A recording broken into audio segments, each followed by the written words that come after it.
The broadcast is now starting. All attendees are in listen-only mode.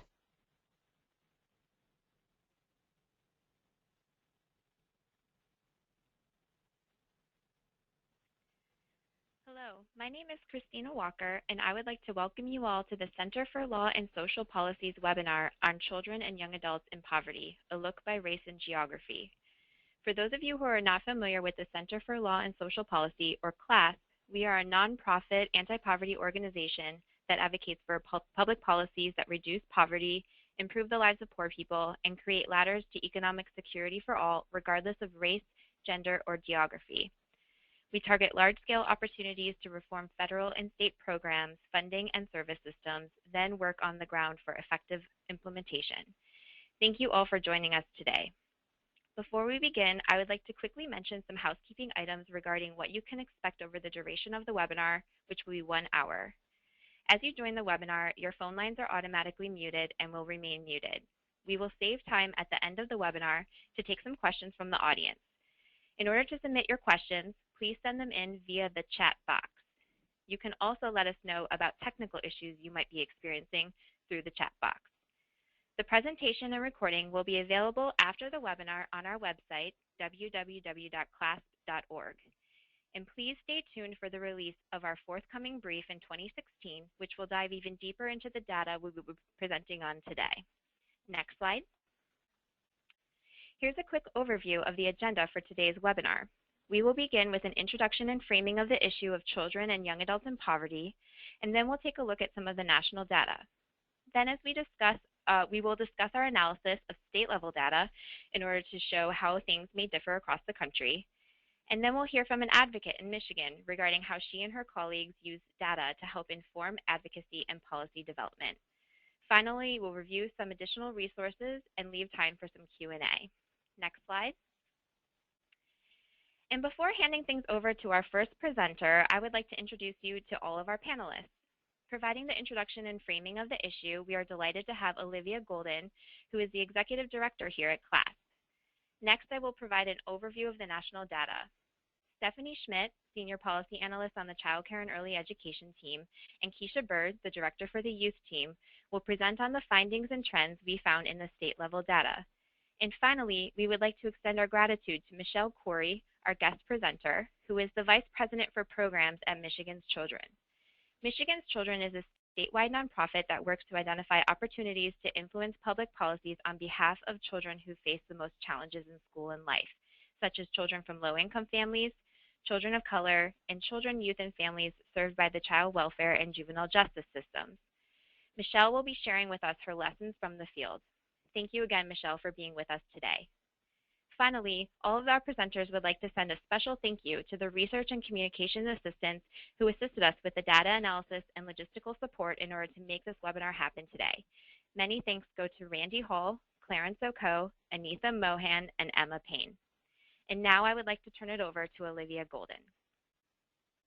Thank you so much, Christina, and good afternoon. It's wonderful to have 1,001 people signed up for this webinar from 47 different states. We're very excited that you were all so eager to hear about children and young adults in poverty from the Census Bureau's American Community Survey. Next slide, please. The idea behind this webinar is that every year in the fall, the Census Bureau issues definitive data about poverty, a national survey called the Current Population Survey, and then the American Community Survey with a lot of local detail. And from our perspective at CLASP, this is an extraordinary opportunity to tell the story of poverty, both nationally and close to home in the States.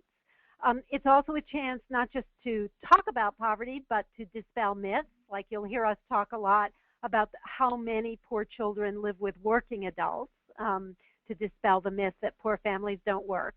It's also a chance to learn new things, to look into the data and understand problems and needs more deeply, and to connect problems with solutions.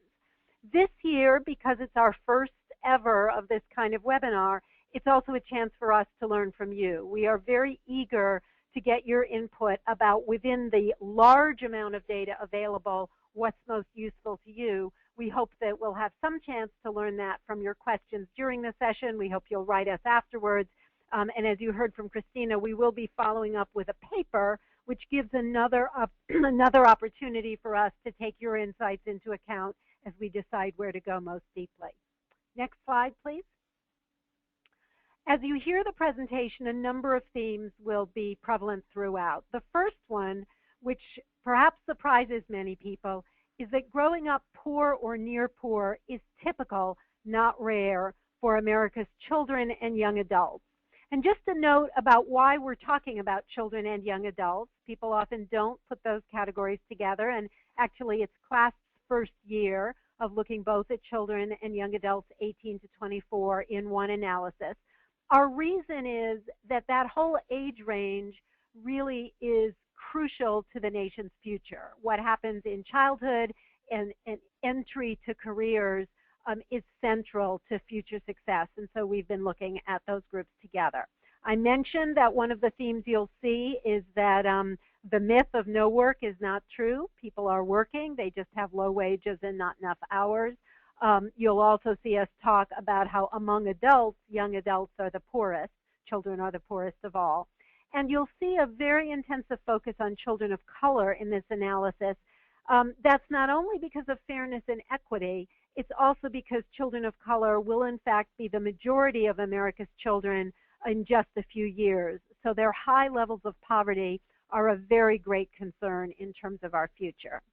So now I want to give you a little bit of context about which states are growing fast and which have a lot of poor children, because that's relevant to figuring out where we need to focus policy. Next slide, please. This slide reflects analysis by William Fry from the Brookings Institution using the 2000 and 2010 censuses. And the reason we've put it in is for you to see that about half the states had fewer children in 2010 than a decade earlier, and about half the states had more. And if you look at those states in black and dark blue, which are fast-growing states, so the circumstances of children in those states are really relevant to the future. Those states are going to be even more important in coming years. You see a concentration in the South, the Southwest, and the West. Next slide, please. So this slide, before we get into a detailed analysis of poverty rates, of the share of children that are poor, we wanted to give you a sense of the overall magnitude. That of the 15+ million children who are poor, more than half of them live in the 10 states listed here, and a quarter of them live in the two biggest states, California and Texas.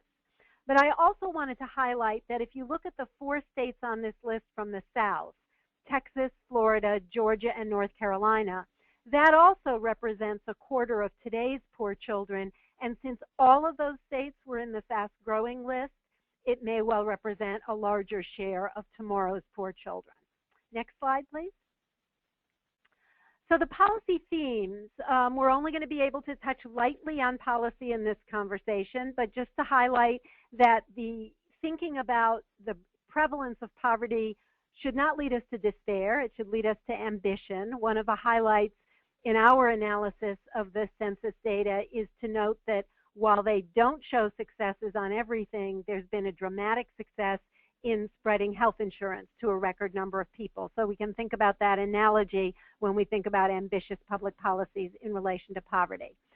We think about a multifaceted agenda, not a single silver bullet. We think about children and youth of color at the center of the agenda.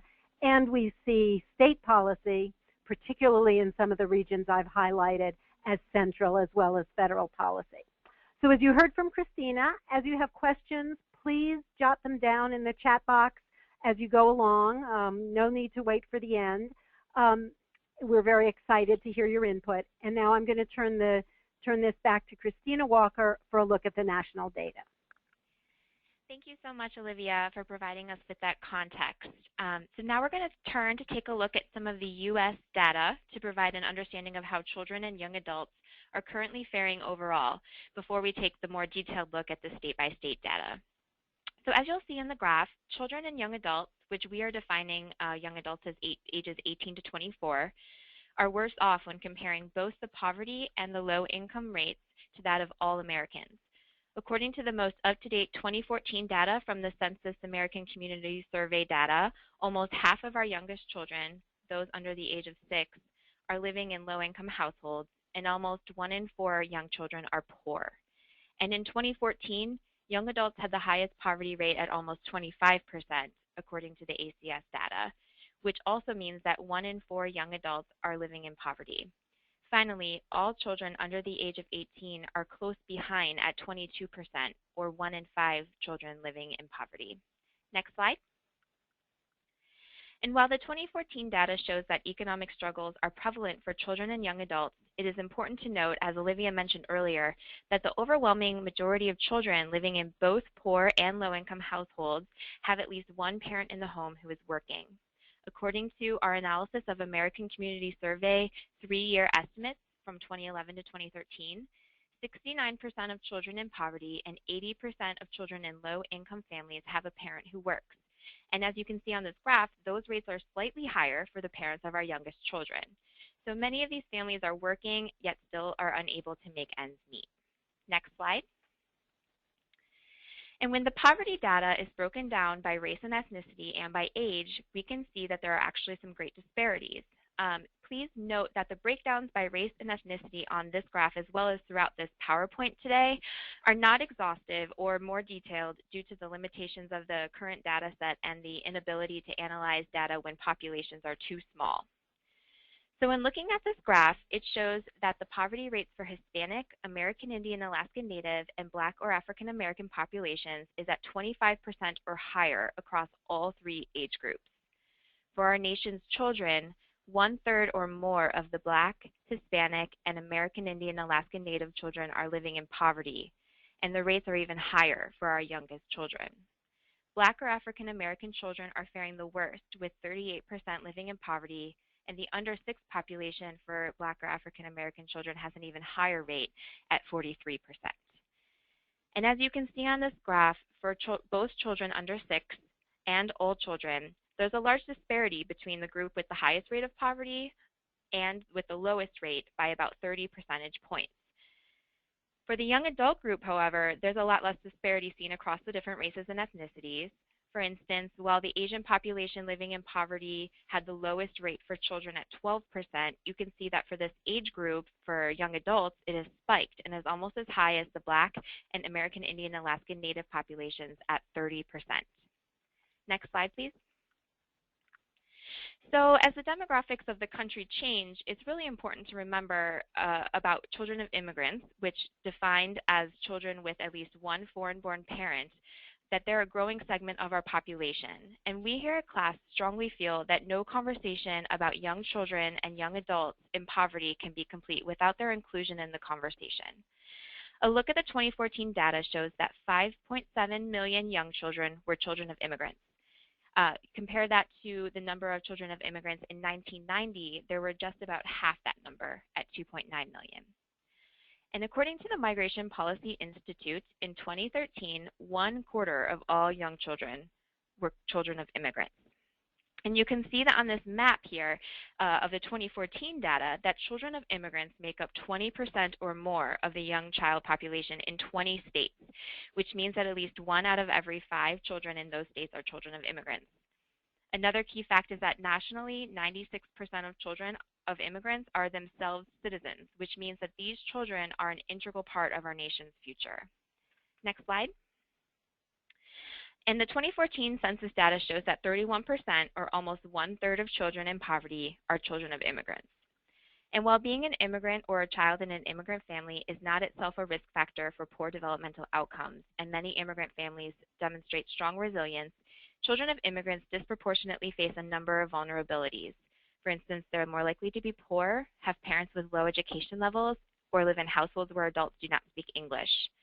Many children of immigrants may also face a lack of parental time and resources due to their parents' low wage or inflexible jobs, high rates of parental or family stress, and educational instability and access to lower quality schools. These circumstances place young children of immigrants at higher risk for school failure or other developmental consequences. But despite these risk factors, immigrant families also possess important strengths, such as the benefits bilingualism has shown to achieve for executive functions in low-income children. So now that we have a general understanding of the national data, we'd like to take a turn to looking at the state-level data. So I'm going to pass the presentation over to Stephanie Schmidt. Thank you, Christina. As a reminder, please submit any questions you may have in the chat box on your screen, as we have reserved time at the end of this call for questions and answers. For this next set of slides, we will look at poverty by state, by individual, race, and ethnicity groups. Due to the limited amount of time for this webinar today, we won't be able to get to all of the groups, but we have put together a number of maps and charts that will look at some of the most interesting data. Our forthcoming brief will provide a more detailed look across many more populations. The following slides will showcase a number of heat maps. The heat maps will provide a visual representation of the percent of poverty of a particular group by utilizing color. You'll see in the maps that the scale ranges from green, which will represent the lower poverty rates, to yellow, orange, and then red, which represents the highest poverty rates. It is important to note that each map has a different scale as a result of the varying poverty ranges and levels of each race, so the maps are not directly comparable to one another. For example, on one map, the orange and red may signify poverty rates between 25% and 35%, as that's the highest poverty rate for that particular group. And on another map, it may signify rates between 47 and 71%. The legends on the screen will indicate the scale and range should you have any questions as we go through the slides. The next few slides will look at children under 6 and then children under 18. We focus on children as we know the early years of life are critical for young children's long-term well-being. Children who are poor experience poorer health, higher incidence of developmental delays and learning disabilities, and more hunger compared to their peers. Children born into poverty are also 3 times more likely to drop out of high school or become a teen parent. And the longer a child lives in poverty, the worse their adult outcomes. These very children are the future workforce of our country and are critical to its success. Next slide. This graph looks at poverty for all races by state. Overall, in the United States, the poverty rate for children under 6 is 24%. As you can see on the map, this varies tremendously across the country. You can also see that the highest rates of poverty for young children lie mostly in the South, with a few high poverty states in the Southwest and Midwest. Next slide. This map looks specifically at rates of poverty for African American children under 6. The national poverty rate for African American children under 6 is an alarming 43%. This varies tremendously across the country. However, most of the states with the highest poverty levels for young African American children are in the South and Midwest. 40 states have poverty rates for African American children under 6 at or above 30%. Next slide. While the national poverty rate for Hispanic children under 6 is lower than that of Black children at 34%, the range and variation is equally shocking, with high rates among many states. The poverty rate tops out at 51% in Tennessee for young children under 6 who are Hispanic. While the highest rates of poverty for Hispanic children under 6 are in states in the South, 41 states have poverty rates of 30% or above. Next slide, please. This slide looks at American Indian Alaska Native children under 6 living in poverty. Nationally, the poverty rate for American Indian Alaska Native children under 6 is 40%. Given the lower population of American Indian Alaska Native children in the United States generally, we only looked at states with at least 1,000 American Indian Alaska Native children. As a result of the smaller population size in states, even when a few American Indian Alaska Native children live in families in poverty in a particular state, the percentages can escalate quickly. The 2 charts on the screen show the top 5 states with the highest percentage of poverty for this population and the top 5 states with the highest number of American Indian Alaska Native children under age 6 in poverty. Next slide, please. Pulling this all together, we see that poverty is highest for children under 6 across all race and ethnic groups compared to other age groups. And while overarching poverty for the under 6 age group is highest in the Midwest and South, the highest concentrations of regional poverty vary significantly by race. Next slide, please. Now we will take a look at all children under 18 together. You can see that for children under 18, the highest rates of poverty lie in states in the South and Midwest. The national poverty rate for all children under 18 is 22%. On the state level, this ranges from a low of 13% in Wyoming to a high of 30% in New Mexico. Next slide, please. For African American or Black children, the national rate is 39%, which is lower than that of children under 6, but still very high. Again, the poverty rates vary significantly across the states. Most of the states with the highest concentrations are in the South and Midwest. However, 40 states have poverty rates for African American children under 18 of 30% or higher. Next slide. This map shows poverty rates by state for Hispanic children under 18.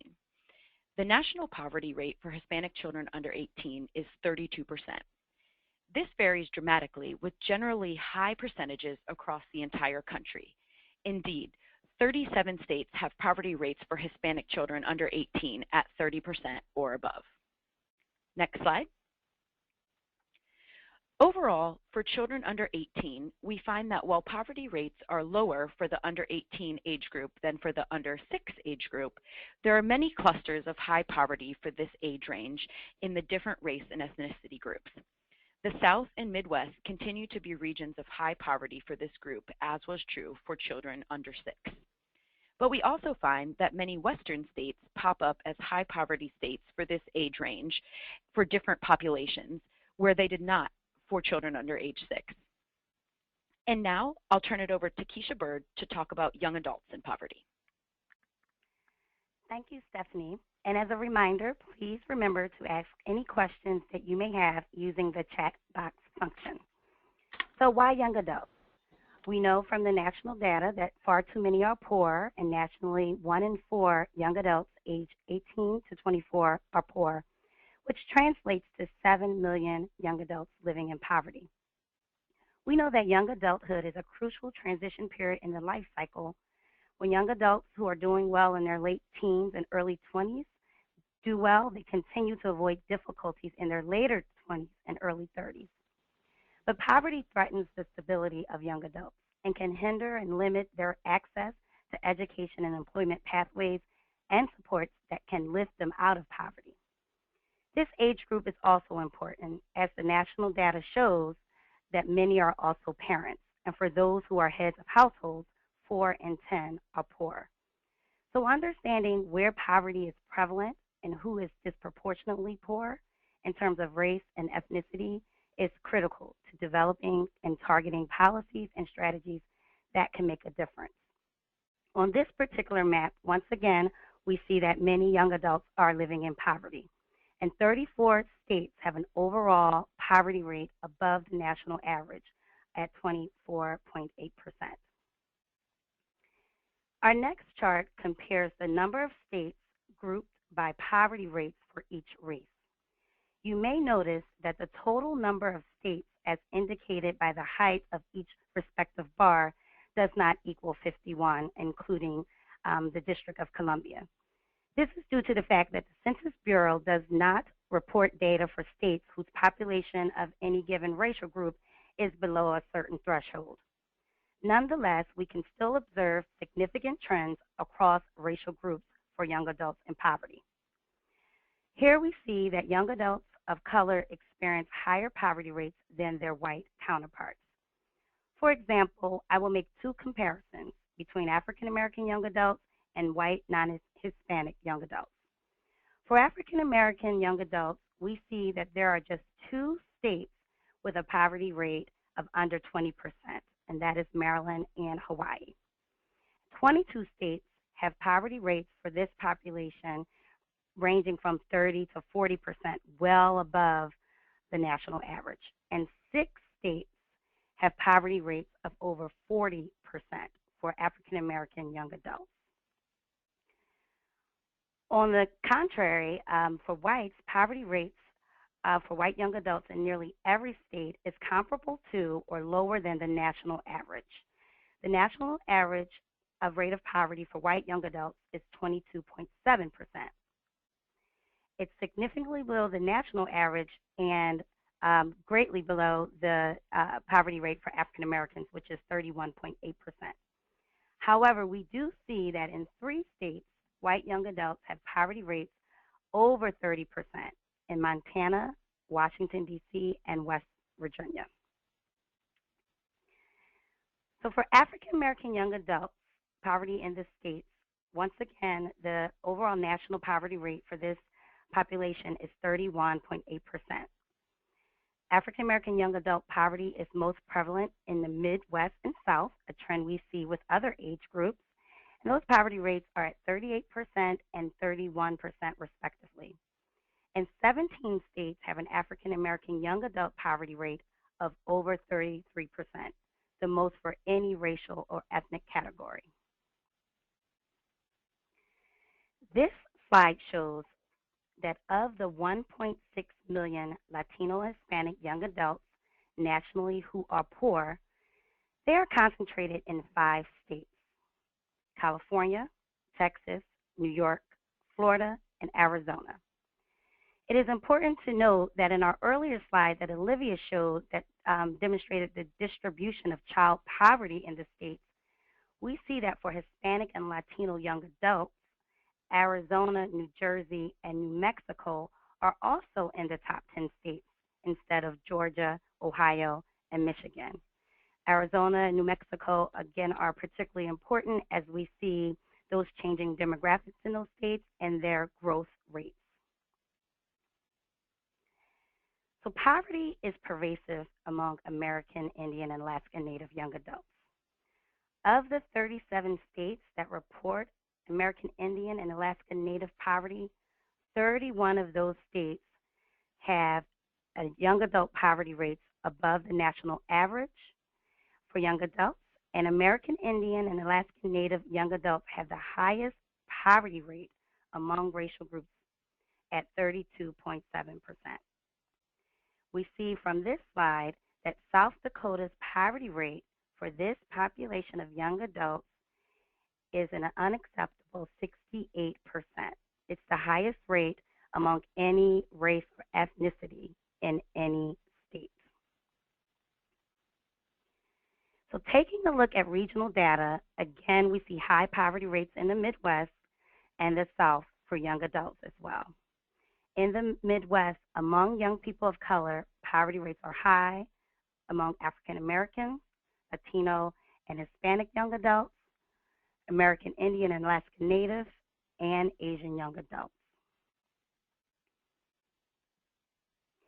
And in the South, young adult poverty is over 25%, again, the national average, in 9 states across all racial and ethnic categories, including white non-Hispanic young adults, with just 2 exceptions, Arkansas for American Indian and Alaska Natives, and South Carolina for whites.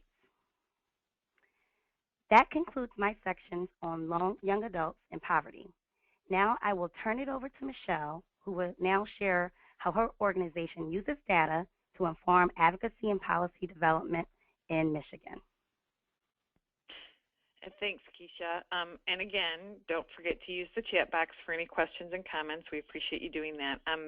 Again, my name is Michelle Corey. I work for Michigan's Children. As was said earlier, we are a statewide independent, nonpartisan advocacy group. You can go ahead and go to the next slide.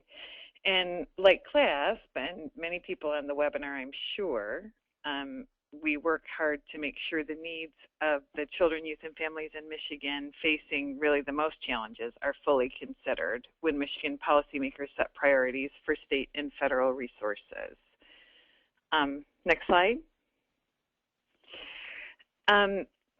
We really appreciate our connections with CLASP and our connections to many other state and national networks. We're a member of the Partnership for America's Children, work closely with First Focus, our co-chapter lead in Prevent Child Abuse America, and lots of other networks, like I'm sure lots of people are on the call. We work from a cradle to career agenda, so we work on improving school readiness, ensuring safety at home, improving college and career readiness, and supporting families through two-generation strategies. And again, like many of you, we work to connect the dots between the issues and to connect the key issues with current policy conversations and priorities. We do have an equity focus, and I'll talk about that a little bit more later. But because of what we know about what changes public policy, we clearly need and use data at every turn. We all believe that public policy should be made based on the facts rather than rhetoric and conjecture, and so data allows us to better understand issues and evidence solutions. We know that the way to move policymakers is to engage people that they listen to, and data allows us to build more strategic alliances clearly. And we believe that broader participation in public discussions results in better policymaking, and data also allows us to help communities speak more effectively for themselves. Next slide. So what do we do with all this information? There's just such a great amount of information even given to us over the last several minutes. So I'm going to talk a little bit more about kind of data-driven policy. Clearly, data points to the most critical needs and areas of concern and really helps us more clearly define problems to be addressed. It obviously points to where efforts have been successful or unsuccessful, and most importantly, I think, whether they've been successful for everyone or whether they've been successful for some or not others. The data supports conversations about priority investments. We can use a lot of what we just heard, and without a deep policy dive, we come to the wrong conclusions. The data also improves our ability to connect to policymaker priorities. So if we think about the poverty information that we just heard, and as I think about it from a Michigan perspective, what do we need to know about poverty to build Michigan solutions? You know, if we only knew poverty rates in general, I think about, you know, what policy recommendations would that drive us to? If we only knew poverty rates by geography, what policy recommendations would that drive us to?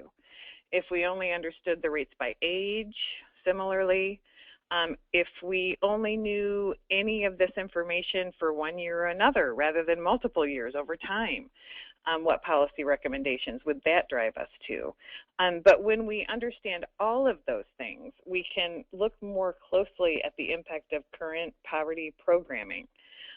Is it working for anyone? So we look at our rates over time. Is it working for certain groups of people but not others? So we look at the differences in geography, in race, in age. And how can we use it to better invest to get reduced poverty? So one example in Michigan, as you look at our data, due to our high rates of poverty in young adults and even higher rates of poverty for African Americans, we need to think about targeting investments and better crafting those investments so they're working for the populations who aren't well served currently. Next slide. Then to think about the importance of data overall, one thing that we find, and I'm sure you all find too, is that policymakers need data, but they really need a lot more than that. They need to have good access to it and easy access to it. They need to have some interpretation of it. And they need to look at some comparators that exist in the data. You know, data by itself is not enough. So there's how we stand in the nation is critical. In terms of when we talk to Michigan policymakers, it helps to understand in particular areas, are we outliers? Are we more typical to other states, Great Lakes states, other things going on around the nation? And where in other states do there appear to be more successes than we are having in our own state? And looking at the kind of data across state, the kind of interpretation and comparison that is available through CLASP as an example of today are ways to be able to do that.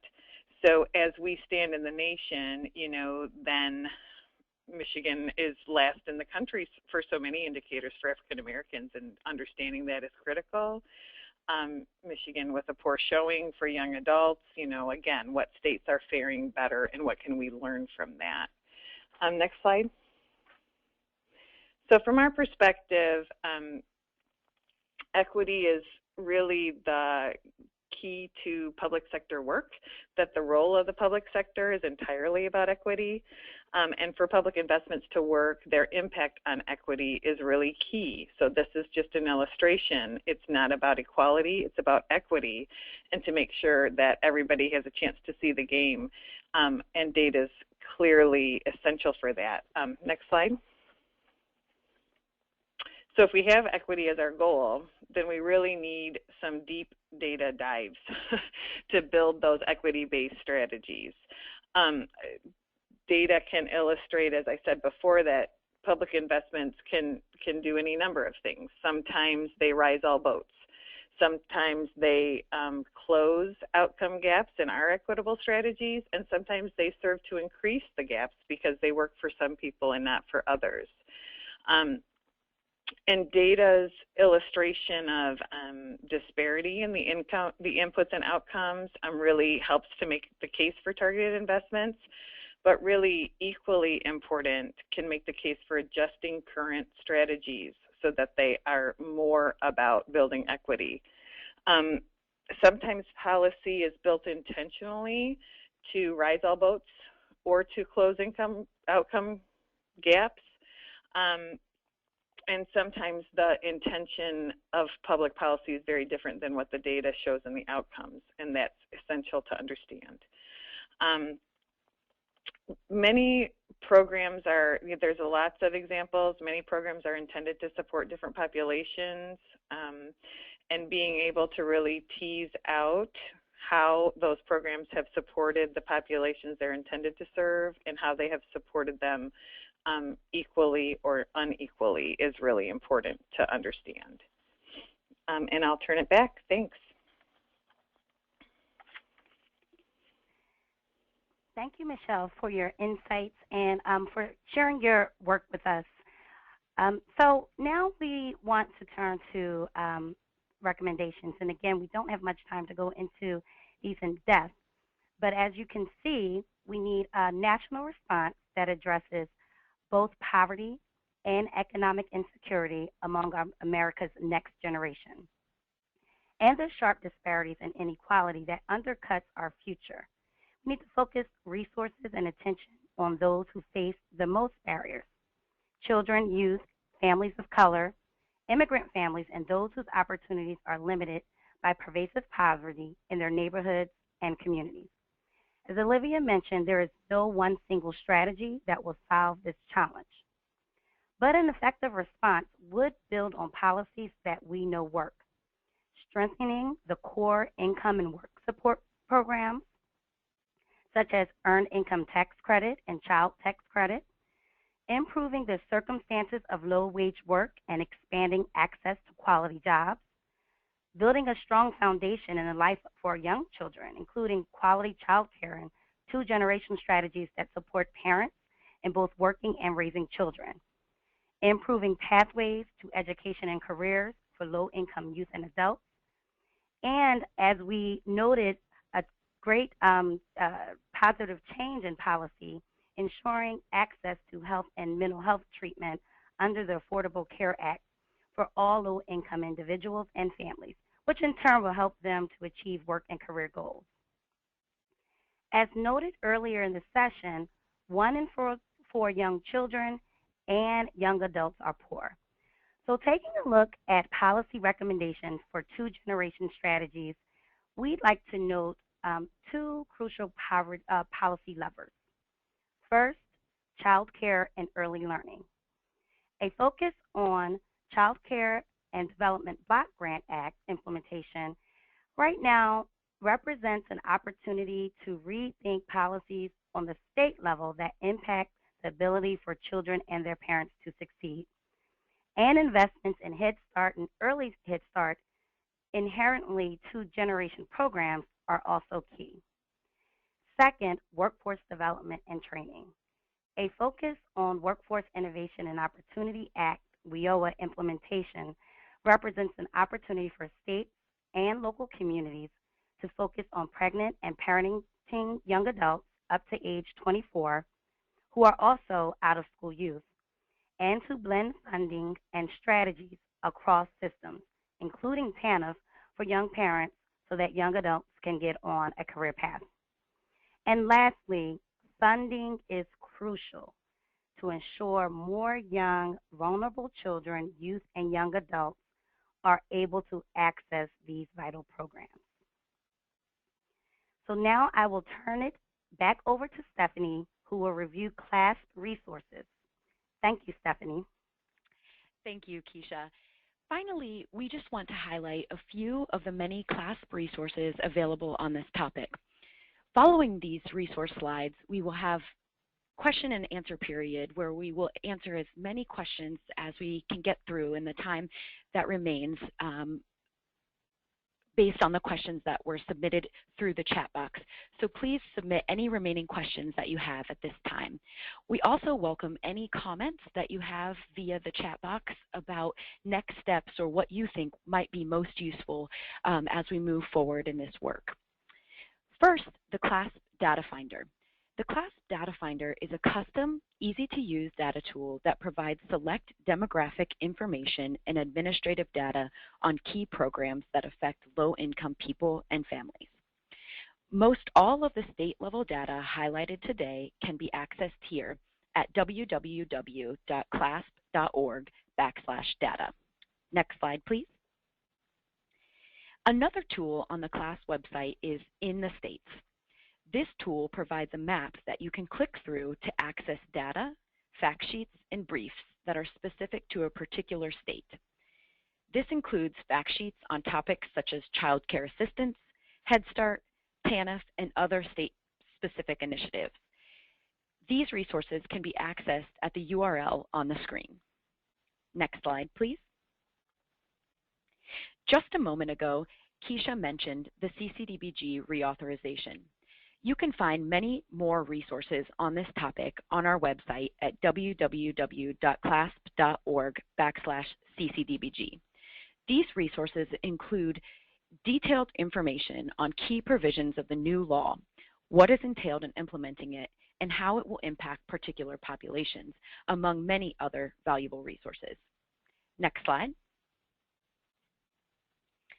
Keisha also mentioned the Workforce Innovation and Opportunity Act, or WIOA, and we have many resources available on our website for this reauthorization too. We call it our WIOA Game Plan. It includes resources on state and local planning, TANF and young adults, performance measures, and strategies to support educational and employment pathways for youth and young adults. It can be found on our website at the URL listed on your screen. And now I'll turn it back to Keisha for our question and answer period. Thank you, Stephanie. We have many questions that have come in, and once again, we want to remind you that we may not be able to get to all of your questions, but we will use them as we do further analysis, not only in our forthcoming brief, but as we continue to dive deeply into this work. Our contact information is listed here, and you can feel free to reach out to us should you have any further questions of data and analysis that we did not present on this session today. So the first question I'm going to ask Olivia to take. Olivia, how does gender play into experiences of poverty in the U.S.? So that's a great question, which tells us something important about something we might delve into in our follow-up brief. I'm guessing that the person who asked the question wasn't thinking about the children under 18, because we'd all probably guess that their gender isn't what affects their poverty, it's their parents' circumstances. But for young adults 18 to 24, we've done some thinking at CLASP, but not a detailed analysis. The issue that Michelle highlighted about how really you need a policy context to figure out what questions to ask, our going in expectation is that there are substantial issues faced both by young women and by young men in this labor market and in the particularly young men and young women of color. For young women, being parents during that age range is likely to be a particular contributor to poverty.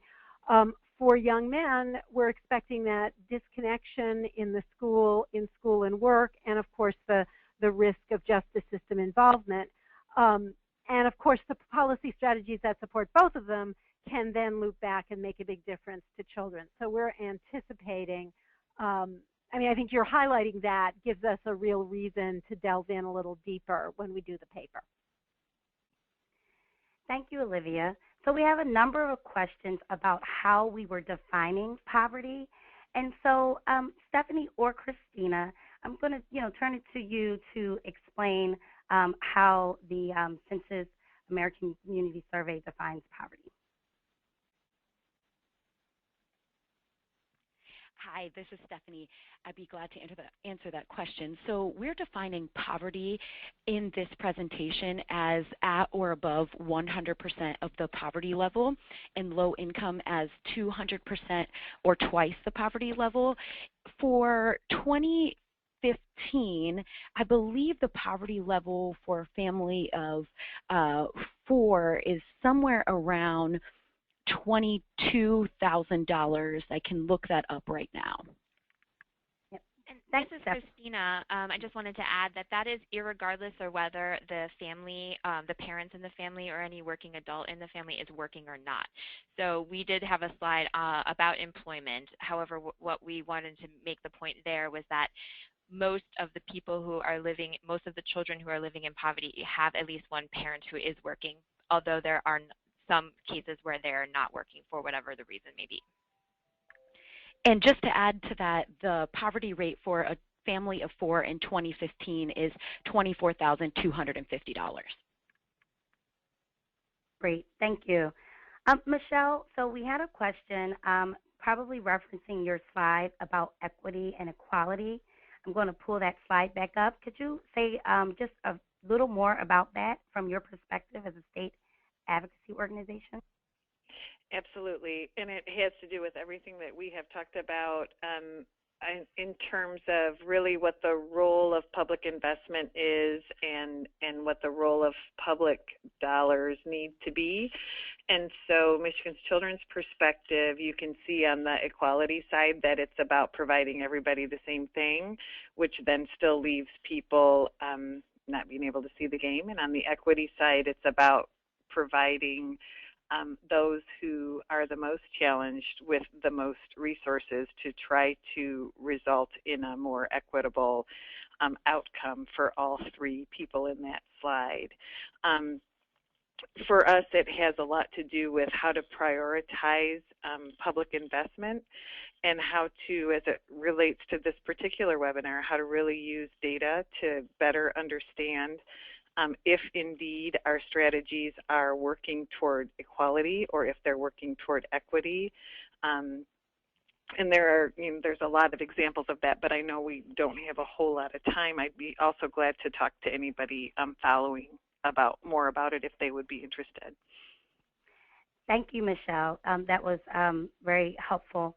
So we got a question about white children living in poverty, and as we noted in our presentation, we didn't focus on all the racial and ethnic groups, but Stephanie has just pulled up some data, and so I'm going to turn it over to you, Stephanie, to give us a sense of how white children are faring in poverty. Sure, thanks, Keisha.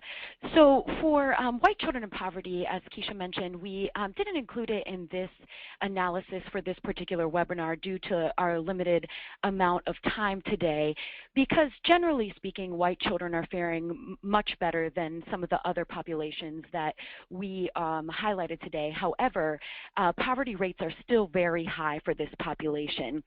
So for young children under 6, we find that poverty for children under age 6, white alone, and this is white children who do not identify as Hispanic or Latino. In 2014, the poverty level for the United States was 14.5%. And that, again, ranges dramatically across the different states that we looked at. And we can see on the state-by-state analysis that we did that ranged from anywhere from a low of below 10% to a high in the upper 20%, with the highest percentage being around 26% for a particular state. And again, we will go into more detail in our brief about this, and also we'll highlight some of the difficulties with the data when you're looking specifically at white children, given how different populations choose to select their race given their ethnicity as well. So there's a lot of overlap between folks who identify as white and folks who identify as Hispanic or Latino, but end up choosing white because of how the data forms are set up. Thank you, Stephanie. So I'm going to, this next question, turn it over to our early care and education experts. And so one of the questions was around policies that can affect this population. Olivia mentioned Affordable Care Act in her opening remarks. So what are examples of other national policies? So if you guys start off with the early care and education piece, I can talk about the importance of youth employment and education strategies.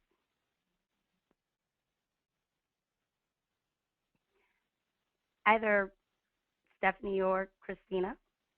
Hi, yes, this is Stephanie again. One big opportunity in the child care and early education sphere is the reauthorization of the Child Care and Development Block Grant, as Keisha briefly highlighted earlier in terms of policies. That reauthorization happened in 2014 and really provides an opportunity for states to think about the policies that impact the low-income families who are trying to access child care subsidies so that they are able to go to work. States have a lot of flexibility under the CCDBG law, and really can think through and are currently thinking through ways to modify those within the reauthorization law to be able to better meet the needs of low-income families. And as I mentioned, there are a lot of resources available on our website for this particular reauthorization, and the CLASP folks here on the Child Care and Early Education team are working closely with states. So if folks have particular questions about CCDBG, we would be very happy to work with you and talk offline. Hi, and this is Christina. There are other opportunities in terms of improving access to and the quality of our early childhood programs. For instance, the Head Start performance standards were there was a recent call for NPRM to get feedback on the update of the performance standards, which will help improve will aim to improve access to children, particularly, for instance, children who are English learners, as well as potentially the preschool development grants and the early Head Start child care partnerships, which we also have a lot of information on our website about. Thank you, Christina. And so as we mentioned in our brief highlights of some policies and solutions that work, for young adults, it's really important to invest in career exposure and early work experience and opportunities for them to earn and learn and get credentials as they progress through their careers. And so we have also a lot of resources on our website, our WIOA game plan for low-income people that includes ways that you at the state and local level can get involved in state and local planning and what policies and guidance may work, particularly for young people who are not attached to school and work and who find themselves in poverty. Recommendations on the connections with TANF and young adults, and other strategies that we have documented that have been effective to support youth and young adults in gaining their education and employment pathways.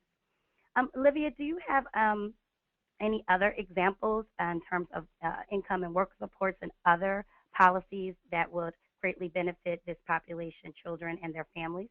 Yes, I wanted to headline two things, and you can find on our website some testimony that I've done before the Congress, as well as a number of other papers that outline the income and work supports agenda. So the first thing I would say is that the big national safety net programs, SNAP, which used to be food stamps, the Earned Income Tax Credit, the Children's Tax Credit, have played an extremely important role in improving the lives of poor families and moving some of them out of poverty, moving a lot out of poverty, actually. Technically, how you measure that is complicated, but when you do, you see millions of people moved out of poverty as a result. So protecting those programs in those states that continue to operate a substantial TANF program, which is Temporary Assistance for Needy Families, that's important, and we have some papers most recently on really concentrating on how that program can be an asset for parents with babies. Stephanie, who you've just listened to, and Elizabeth Lauerbash are co-authors of that. But the second big theme, so the safety net programs have done their part. The problem is how bad the low-wage labor market has been for low-income people, particularly for parents. And so I know we have some questions about, can it really be true that the rates of poverty are so high for kids, including African-American kids, and their parents are working? And the answer is yes, it is true. People are working not just at low wages, but for very intermittent hours. These are jobs where you don't necessarily get any guaranteed number of hours. Your schedule is rigid, and frequently you have a baby, you have no access to paid leave. So I would just highlight that the set of policies around paid leave, paid sick days, minimum wage, scheduling that are bubbling up around the country are also very important for young children and their parents. Thank you, Olivia. And this one may go to you, and Michelle, maybe from your perspective as a state level. So the question is poverty a leveling field for children or not? A leveling field is the question? Yes. And so, does poverty determine, where a young person or where children their outcome will end up in life? Mm-hmm. So, from my perspective, one of the reasons we've concentrated so intensely on children and young adults is that poverty is deeply damaging to children. Stephanie and Keisha both talked to you about some of the research. The research both says that poverty in childhood, particularly early childhood, affects all kinds of adult outcomes, income, work, finishing school, health. There's much more evidence about health than there used to be. And that happens by several routes. It happens because parent stress associated with poverty affects parenting. Being just the fact that parents have trouble putting food on the table affects children. Housing instability affects children. And then it also happens by way of the public services that are available in poor neighborhoods and to poor people, so that uneven access to health care, uneven access to schools. So that's the reason that we think that you need to intervene in a bunch of different ways. You need to help improve income, you need to improve stability for families, and you need to make sure that poor children and young adults get access to education and opportunity for careers. And you have to do all those things at once. To me, it's not enough to say, well, we'll only intervene with babies and we're going to give up on this generation of young adults. You have to think about those different kinds of interventions at once. Thank you, Olivia. And Michelle, do you have anything to add in 60 seconds or less? Yeah, I'm not sure there's much to add to that. That was really comprehensive. I would only suggest, again, that the young adults who we may not be intervening with are the parents of the next generation of kids, too. So this idea of the cyclical space and the ability to really intervene in the next generation is critically important, too. And if I can add one more sentence, Keisha, I would just say that shock and indignation are very appropriate responses. I think people often don't understand just how prevalent poverty is among today's children. Excellent point. So as we all said throughout this session, we will be producing a brief in 2016 that will do some deeper analysis of how child and youth and young adult poverty is shaking out across the country and in particular regions and across different race and ethnic groups. one of the questions was about specific programs and strategies that reduce poverty among these populations. And once again, we encourage you to contact us. We have a number of experts in many of the policy areas at CLASP who can speak to you directly about programs across generations for individuals, children, youth, and families.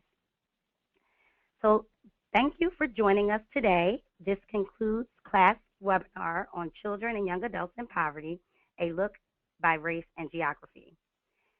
As mentioned earlier, once again, we'll be producing a brief that will highlight additional information. We encourage you to contact us via email and to look at the resources on our website so that we can see how the information that we provide is most helpful to you and your state and local communities as you provide opportunities for children and youth and young adults and their families. Have a great day.